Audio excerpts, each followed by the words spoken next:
ये क्या हुआ?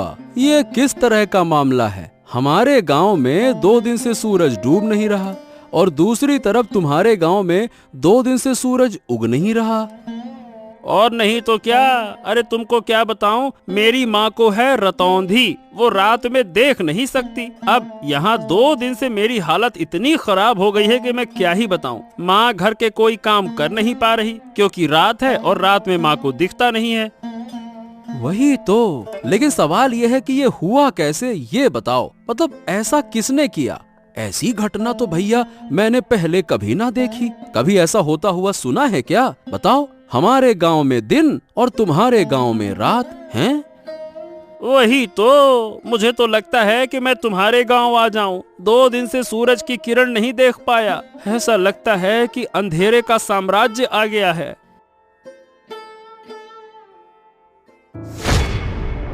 अरे अरे अरे अरे, ये क्या हुआ? ए भैया, तू ऐसे गिर काहे पड़ा? हरेंद्र, क्या हो गया तुझको?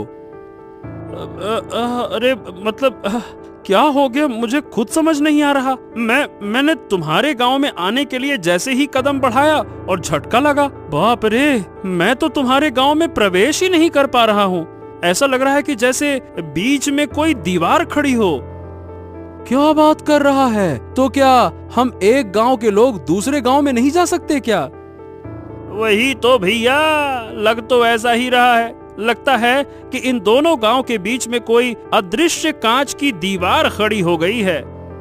अरे अब क्या करूं, मुझे तो समझ नहीं आ रहा। चल, फिलहाल के लिए तू घर जा, अब देखते हैं क्या किया जा सकता है। कोई उपाय मिल जाए तो मुझे भी बता देना। दोनों गांव में अचानक अजीब घटना हुई। एक गांव में लगातार 2 दिन तक दिन और दूसरे गांव में लगातार 2 दिन तक रात। ऐसी समस्या पहले कभी नहीं देखी गई थी। ओ माँ, माँ अब अच्छा नहीं लग रहा। रात क्यों नहीं हो रही है? इतना लंबा दिन मैंने कभी नहीं देखा। मैं सो भी नहीं पा रहा हूँ, मुझे नींद भी नहीं आ रही। सो नहीं पा रहे हो? क्या हुआ? जाकर सो जाओ। सोने में क्या परेशानी है? मैं क्या सो नहीं रही? वाह, रात के बिना सोने का क्या मजा होता है। रात के बिना सोने से लगता है कि जैसे दिन में सो रहा हूँ। इतना उजाला सहन नहीं हो रहा। ऐसा क्यों हो रहा है माँ? क्यों माँ? क्या पता किसकी नजर पड़ गई हमारे गांव पर। शायद कोई शाप लग गया है। सुना है हमारे पास वाले गांव में तो 2 दिन से रात हो रही है। 2 दिन से रात हो रही है और रात हो ही नहीं रही है। ये तो बहुत बेकार है। मैं दिन में यहाँ रहूंगा और रात को जाकर उस गांव में सो जाऊंगा। मुझे नहीं रहना दिन में। हाँ, ये हुआ। तुम कैसे सोओगे वो मुझे नहीं पता। 2 गांव के बीच एक अदृश्य दीवार बनी हुई है। वो दीवार पार करके इस गांव के लोग दूसरे गांव में या दूसरे गांव के लोग हमारे गांव में नहीं जा पा रहे। तो क्या होगा माँ? क्या हमारे गांव में कभी रात नहीं आएगी? हमारा गांव ऐसा क्यों हो गया? अगर रात नहीं होगी तो सूरज की गर्मी में हमारा पूरा गांव जलकर खाक हो जाएगा माँ। क्या पता बेटा, हमारे भाग्य में क्या है, लेकिन ऊपर वाला जो करेगा वो हमारे भले के लिए ही करेगा। हाँ, मुझे ये सब कुछ अच्छा नहीं लग रहा माँ। मैं सो नहीं पा रहा हूँ। मेरा सर दुख रहा है। 2 दिन से मेरा सर घूम रहा है। शरीर भी लगता है कि जैसे बीमार हो गया है। मैं क्या करूँ माँ? ओहो, तुम यहाँ से जाओ और अब परेशान मत करो। वैसे भी मैं खुद तकलीफ से जूझ रही हूँ। दूसरी तरफ तुम मुझे बार बार परेशान कर रहे हो।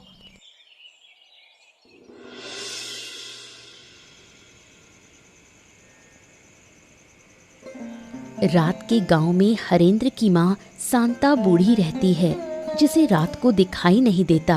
इस वजह से अब जब गांव में रात हो गई है तो शांता बूढ़ी काफी मुश्किल में पड़ गई है।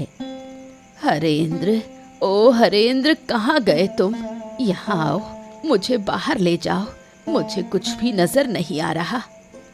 अरे बस बस बस बस, आ गया माँ, आ गया। और कितना पुकारोगी? अरे तुम्हारी तकलीफों ने मुझे बेहाल कर दिया है। 2 दिन से तुम मुझे एक पल भी शांति से बैठने नहीं दे रही हो। हरेंद्र हरेंद्र हरेंद्र, कहाँ है, जल्दी आ जल्दी आ। अरे मुझे भी तो बैठने दो। क्या तुम मुझे बोझ समझने लगे हो क्योंकि मैं बूढ़ी हो गई हूँ? जब मैं स्वस्थ थी तब तुमने मुझे पाल पोस कर बड़ा किया, अब तुम मुझे बोझ समझने लगे। हो, यही तो तुम्हारा तरीका है। दिन रात बस एक ही बात बोलती रहती हो, बोझ हो गई हूँ, बोझ हो गई हूँ। अरे तुम देख नहीं सकती हो तो चुपचाप बैठो तो सही। तुमको बैठना है नहीं, इधर उधर भटकना है। हाँ, अब ये बताओ तुम्हें बाहर जाने की क्या जरूरत है? देखो तो सही, पूरा गांव किसी न किसी समस्या में घिरा हुआ है और तुमको बाहर जाना है। क्या तुम्हें अकेले को समस्या है, गांव के और लोग नहीं? तुम्हें क्यों इतनी तकलीफ हो रही है? ऐसा है अम्मा कि मेरी तरह किसी के पास ये रतौंधी वाली माँ नहीं है जिसे लेकर वो परेशान हो। नहीं तो कोई काम तुम्हारे लिए अब नहीं है। घर के सारे काम मुझे करने पड़ते हैं और तुम्हारी देखभाल भी तो मुझे ही करनी पड़ती है। बस बस, मेरी और देखभाल करने की जरूरत नहीं। जिस दिन मर जाऊंगी उस दिन तुम समझ पाओगे। तुम लोग बड़े होकर शायद बूढ़ी माँ को ऐसी हालत में छोड़ देते हो। ओहो, बस बस बस बस बस, अब ऐसी बातें मत करो। चलो बताओ कहाँ जाना चाहती हो, मैं तुम्हें लेकर चलता हूँ। फिर खाना भी बनाना है, तुम्हें खाना देना होगा, फिर बर्तन साफ करने हैं, तुम्हारा बिस्तर लगाना है, बहुत सारा काम है। चलो जल्दी बताओ कहाँ जाना है। दूसरी ओर दिन और रात वाले दोनों गांव के बीच ही एक बुढ़िया का घर है। बुढ़िया और साधु के बीच काफी बातचीत है। क्या काम किया आपने? आपका तो जवाब ही नहीं। मुझे तो विश्वास ही नहीं था कि आप ऐसा बड़ा काम कर पाएंगे। मैंने पहले कहा था कि मेरी शक्ति पर संदेह मत करना। मेरी शक्ति के बारे में किसी को अंदाजा भी नहीं है। पहले जितना संदेह था अब वो भी खत्म। एक गांव में लगातार दिन और दूसरे गांव में लगातार रात कर देना बड़े बड़े साधु भी ऐसा नहीं कर पाते। तो बताइए, क्या आप खुश हैं? अगर खुश हैं तो अब मेरी फीस मुझे दे दीजिए। मैंने यूं ही रिस्क लेकर ये बड़ा काम नहीं किया। अरे, आपके पैसों को लेकर मैं भाग थोड़ी ना जाऊंगी। मुझे तो बहुत मजा आ रहा है। दोनों गांव के लोग कैसे बेहाल हो गए हैं। मैं आपको जरूर पैसे दूंगी, साथ में इनाम भी दूंगी। आपने मुझे खुश कर दिया। फिर और क्या कहना है? किस्मत अच्छी रही कि आप मिली, तभी तो मुझे ऐसा काम करने का अवसर मिला, वरना यूं ही किसी काम से लाभ नहीं होता। ये सब मैंने सोचा था। मैं चाहती थी इन दोनों गांव को सबक सिखाऊं। अब आपके जरिए मैंने अच्छे से सबक सिखा दिया। अब देखिए धीरे धीरे क्या होगा। दोनों गांव तबाह हो जाएंगे। दिन के बिना रात नहीं बन सकती।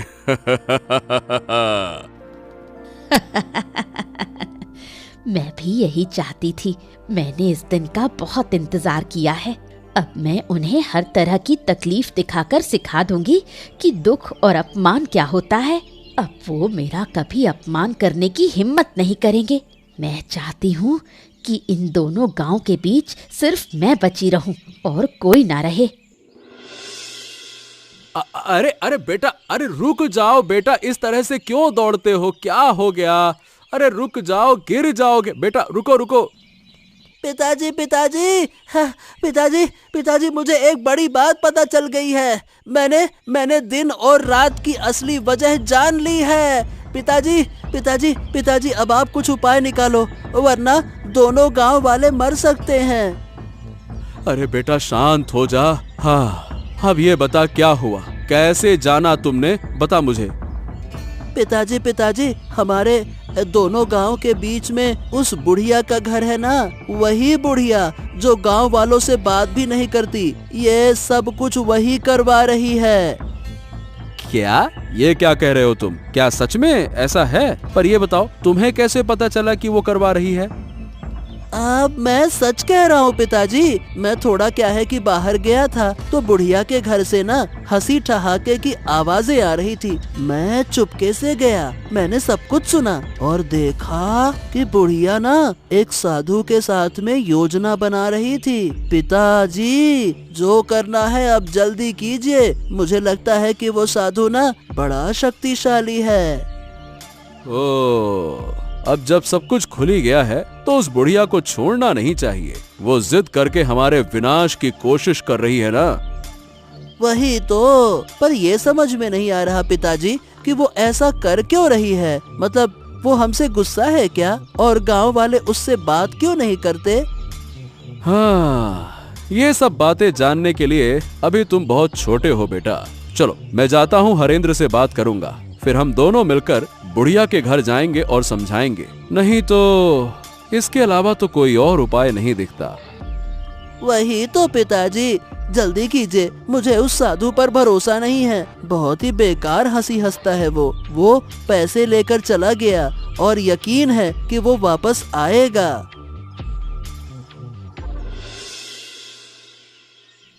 कैलाश और हरेंद्र जब बुढ़िया से सच्चाई पूछते हैं तो बुढ़िया सीधे इनकार कर देती है। वो किसी भी तरह ये मानने को तैयार नहीं कि उसका इसमें किसी भी तरह का रोल है। ओ सुनो बुढ़िया, हमने तुम्हारे साथ कुछ नहीं किया और जिन लोगों ने ये किया अब वो जिंदा नहीं है। फिर भी तुम हमसे क्यों नाराज हो, मुझे समझ में नहीं आता। नाराज ना रहूं तो क्या करूं? तुम लोग मेरे किसी काम के नहीं। मैं यहाँ अकेली हूँ, मुझे कितनी मदद चाहिए तुम्हें इस बात का अंदाजा भी है। मेरे साथ दो शब्द बोलने वाला भी कोई नहीं।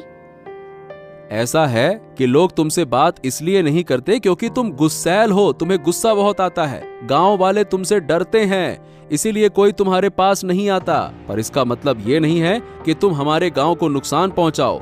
तुमने किया या नहीं किया इसका राज खुल चुका है, हम सब जान चुके हैं, इसीलिए इनकार मत करो। तुम लोग मेरा बार बार अपमान करते हो, मुझे बदनाम करते हो। इसका अंजाम अच्छा नहीं होगा। मैंने एक बार सब बर्दाश्त कर लिया। अगर ये सब मेरे साथ दोबारा हुआ तो ऐसा मत सोचना कि मैं तुम लोगों पर रहम कर लूंगी। अरे बुढ़िया, तुम बेकार में गुस्सा कर रही हो। हम तर्क करने नहीं आए हैं, हम शांति पूर्वक प्रेम पूर्वक बातें करने आए हैं। देखो, एक बार गांव की हालत तो देखो। एक गांव में सूरज उग नहीं रहा और दूसरे गांव में सूरज डूब नहीं रहा। ऐसे हालात पहले कभी किसी ने देखे हैं क्या? बताओ। अचरज की बात क्या है? तुम बार बार वही बातें क्यों कर रहे हो? क्या हुआ नहीं हुआ मैं वो देख ही रही हूँ। मैं इससे जुड़ी हुई हूँ। तुम लोग यहाँ से चले जाओ, मुझे अकेला छोड़ दो। तुम अकेली क्यों रहोगी? अरे भाई, लोगों का डरना इसलिए है तुमसे क्योंकि वो तुम्हें जानते नहीं हैं। पर इसका मतलब ये तो नहीं ना कि हम तुम्हारे शत्रु हो गए, हम तुमसे अलग हो गए। मैं अब और कुछ नहीं सुनना चाहती। अगर तुम जाओगे नहीं तो ये डंडा देखा है, इसी से तुम्हें पीट पीट कर लाल कर दूंगी।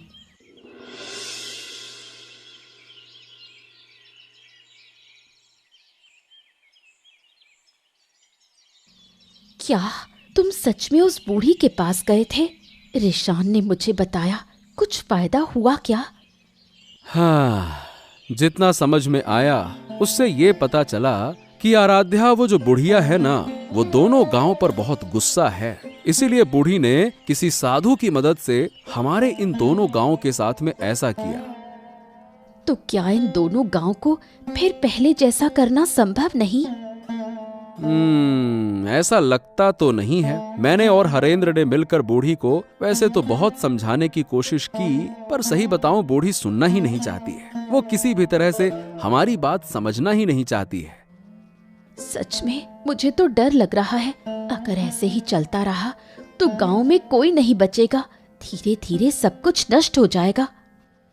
तुम सब लोग चिंता मत करो, देखना मैं सब ठीक कर दूंगा। वाह वाह वाह वाह वाह, सुन रही हो इसकी बातें? हम यहाँ इसके पिताजी कुछ कर नहीं पा रहे, उन्होंने हमें लाठी से खदेड़ दिया, अब ये जाकर ठीक करेंगे। क्यों महाशय? तुमने भी ना इस लड़के की बात मान ली है। इसे इन चीजों की क्या समझ? उसने जो कहा वही बहुत है।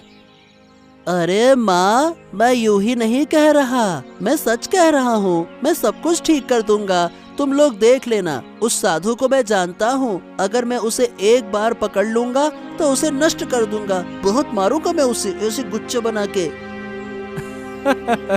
अच्छा अच्छा अच्छा अच्छा, समझ गया। लेकिन हाँ, फिर कोई शरारत करने से पहले जरा सोच समझ कर। वैसे भी हमारी मुश्किलों का अंत नहीं है। अब आगे क्या होगा समझ नहीं आता। कहीं तुम्हारी हरकतों से वो बुढ़िया और गुस्सा ना हो जाए। नहीं पिताजी, मैं शरारत परारत नहीं करता। अब मैं बड़ा हो गया हूँ। पर हाँ, आप चिंता मत कीजिए, अब आगे जो होगा अच्छा ही होगा, देख लेना। अब बहुत बातें हो गई, तुम दोनों जाओ और हाथ मुंह धोकर आओ, मैं खाना देती हूँ।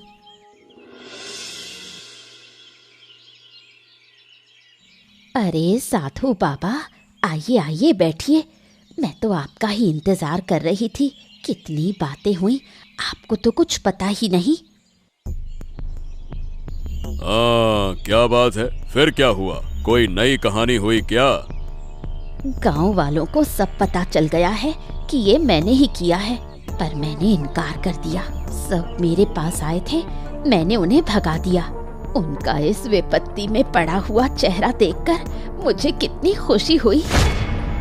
ठीक है, तुमने इनकार किया, ये अच्छी बात है। लेकिन पर जब लोग शक करते हैं तो बिना कुछ जाने, बिना किसी वजह के शक नहीं करते। कुल मिला के बात ये है कि किसी तरह से कोई हमारी बातें सुनकर गया है। कौन सुनेगा? मेरे घर के आसपास कोई नहीं आना चाहता। वो मुझे डायन कहते हैं, बोलते हैं मैं काला जादू करती हूँ। धीरे धीरे तुम्हारे मन का सारा दुख दर्द मिट जाएगा, है ना? अरे ये मेरा कमंडल कहाँ गया? अभी तो यहीं रखा था। ओहो, मेरे कमंडल में विशेष जल है, कहाँ चला गया? अरे कहाँ गया? मुझे ढूंढना होगा। अरे ए लड़के, मेरा कमंडल दे दे। मैं कह रहा हूँ मेरा कमंडल दे दे। तेरी इतनी हिम्मत कि मेरा कमंडल तू चुराए? मैं तुझे छोड़ूंगा नहीं। उसे पकड़ो, उसे रोक लो, वरना बड़ा नुकसान होगा। हमने जो झूठ बोला है वो पकड़ में आ जाएगा। उसे पकड़ना ही होगा। मेरा कमंडल उसके पास है और उस कमंडल में विशेष जल है। उसी जल से मैं फिर से इस गांव का रात और दूसरे गांव का दिन दूर कर दूंगा। चिंता मत करो। अब क्या होगा? सब कुछ तो फिर से पहले जैसा हो गया। उस बच्चे से कमंडल ले आऊंगा और फिर इन गांवों का दिन रात बदल दूंगा। तुम चिंता मत करो। हाँ।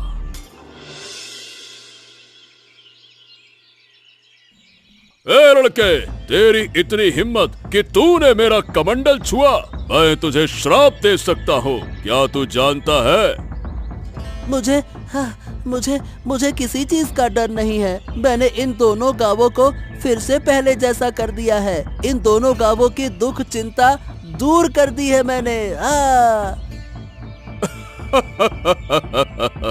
अरे मूर्ख बच्चे, तू इतना छोटा सा लड़का, पिद्दी सा, तू क्या समस्या दूर कर पाएगा? चल मेरा कमंडल मुझे दे दे।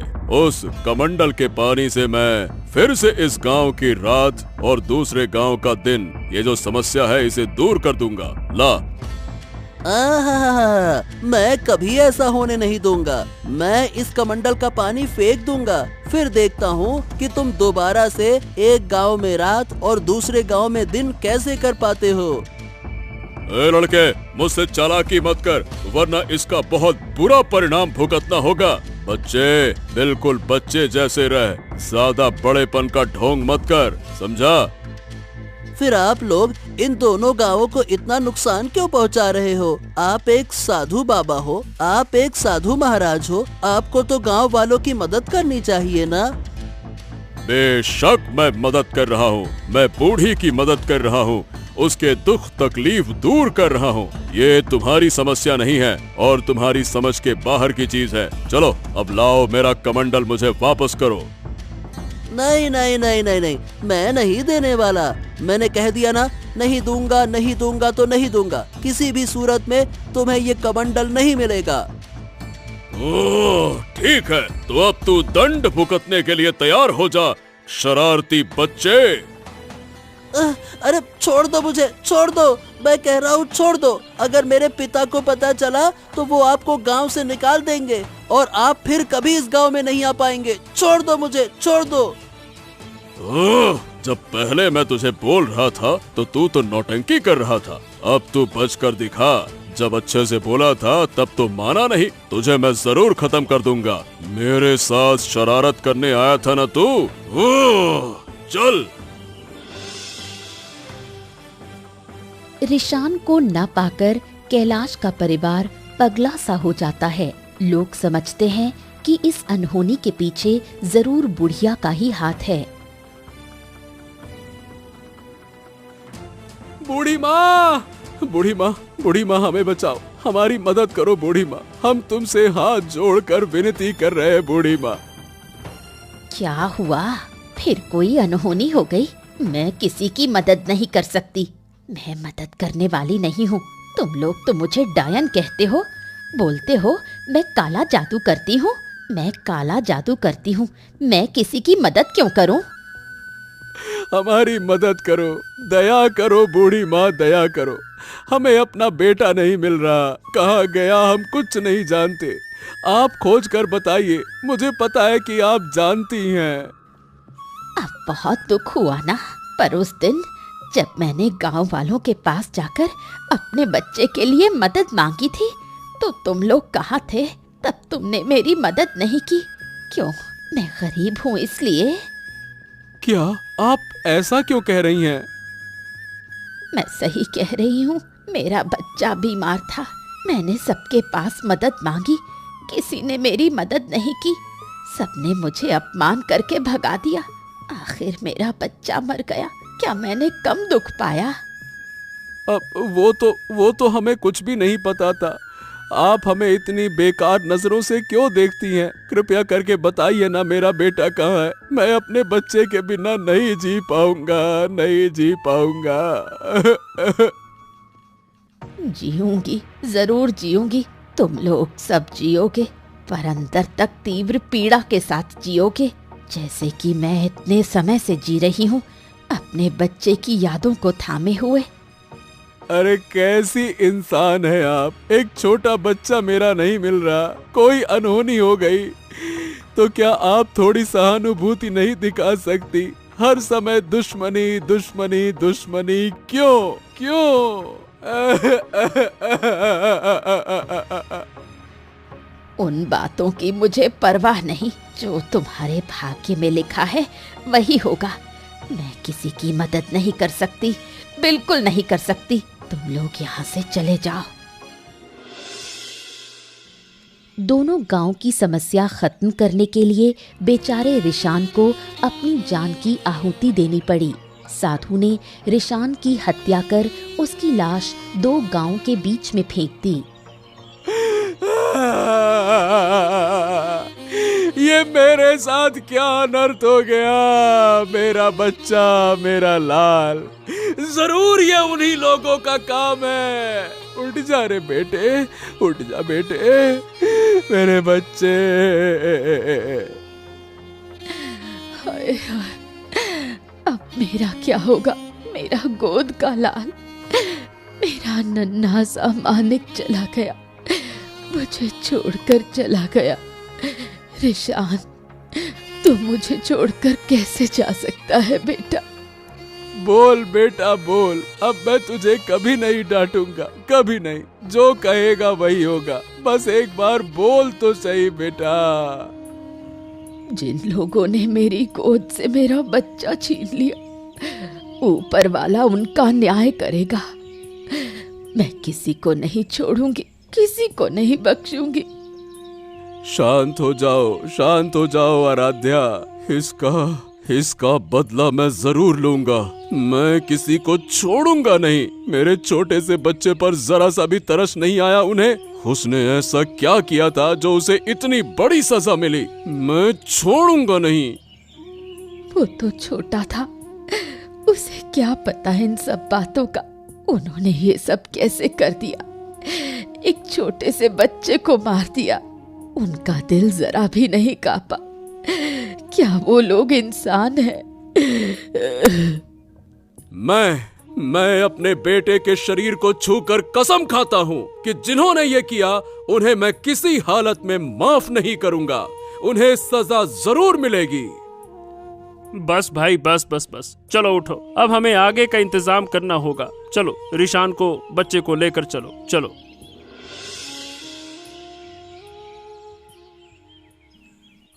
क्या बूढ़ी, अब तो तुम खुश हो ना? तुम्हारी मनोकामना धीरे धीरे पूरी कर रहा हूँ। अब तुम मेरी तरफ भी थोड़ा ध्यान दो। अरे आप चिंता मत कीजिए, आपके सारे पैसे मैं दे दूंगी, कोई दिक्कत नहीं होगी। आप बस इसी तरह मेरा काम करते रहिए। मैं इतनी खुश पहले कभी नहीं हुई। अगर तुम चाहो तो मैं तुम्हें और भी खुश कर सकता हूँ।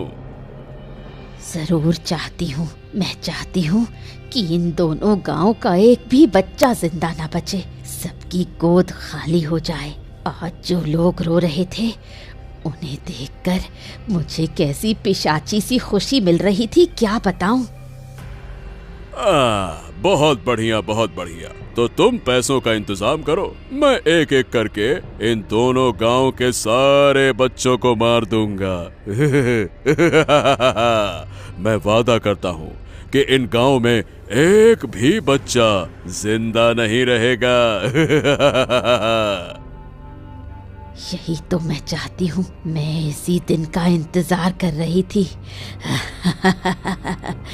बेटे, तू ऊपर बैठा देख रहा है ना? देख, तेरी माँ तेरी मौत का बदला ले रही है।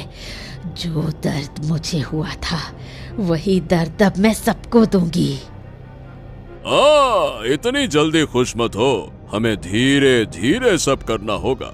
आज से हर रात इन दो गांवों में एक एक बच्चा गायब होगा और मैं उसका बलिदान दूंगा। इससे तुम्हारा भी फायदा होगा और मेरा भी स्वार्थ सिद्ध होगा। कोई दिक्कत नहीं, मैं हर रात तुम्हें बच्चों को पकड़ने में मदद करूंगी। जरूरत पड़ी तो खुद पकड़ कर लाऊंगी। सब मुझे डायन कहते हैं, अब मैं उन्हें दिखाऊंगी असली डायन क्या होती है। तो फिर ठीक है, मैं बलिदान की पूरी व्यवस्था करता हूँ। हर रात एक बच्चे की हत्या करनी होगी, तभी मैं और शक्तिशाली बनूंगा। नहीं, अब ये सब कुछ और नहीं चलेगा। मैंने अपने बेटे को खो दिया है। मैं नहीं चाहता कि किसी और का बच्चा ऐसे मरे। बच्चे को खोने का दर्द मैं अच्छी तरह से जानता हूँ। हाँ, लेकिन कैलाश, अब हम करेंगे क्या दादा? वो साधु तो बहुत ताकतवर है, उससे हम लड़ेंगे कैसे?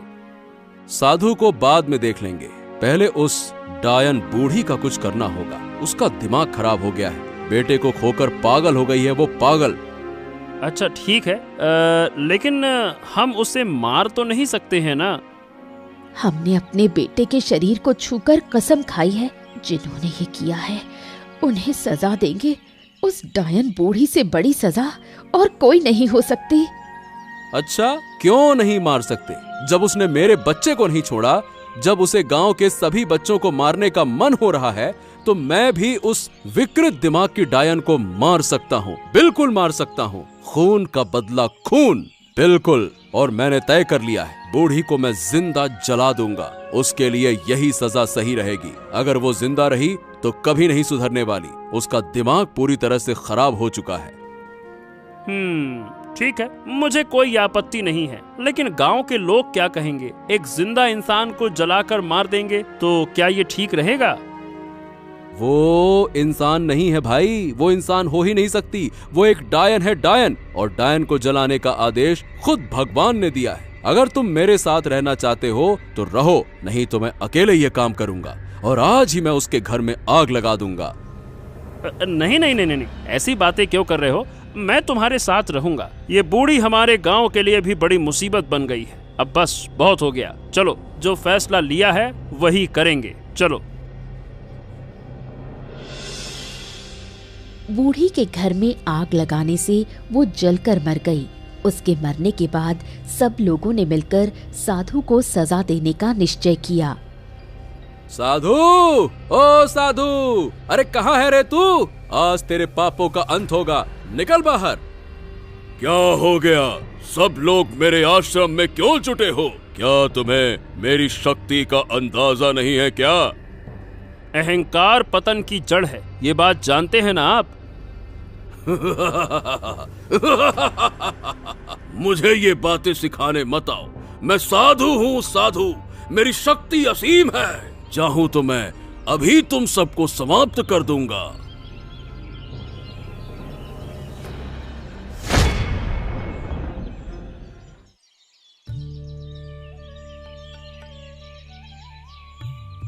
हाँ, आखिरकार हमारे गांव से बुरी नजर हट गई। अब हमारे गांव पर फिर कोई विपत्ति नहीं आएगी। अगर फिर कभी कुछ हुआ तो हम सब मिलकर उसका सामना करेंगे। हाँ, गांव तो आखिरकार ठीक हो गया, लेकिन मैंने अपना बेटा खो दिया। मेरा बेटा अपनी जान देकर इस गांव को मुक्ति दिलाकर चला गया। चिंता मत करो कैलाश, जब तक इस गांव के लोग जिएंगे तुम्हारे बेटे को सब याद रखेंगे, सब तुम्हारे बेटे का सम्मान करेंगे। पीढ़ी दर पीढ़ी तुम्हारा बेटा हमारे इन दोनों गांव के बीच जिंदा रहेगा। ऐसा ही हो बूढ़ी माँ, ऐसा ही हो। लेकिन अब से हमें ये भी ध्यान रखना होगा कि बूढ़ी के बेटे जैसा कोई और बच्चा किसी बीमारी में आकर मदद ना पाकर मर ना जाए, वरना हर घर में ऐसी डायनें पैदा हो जाएंगी। बिल्कुल सही कह रही हो आराध्या।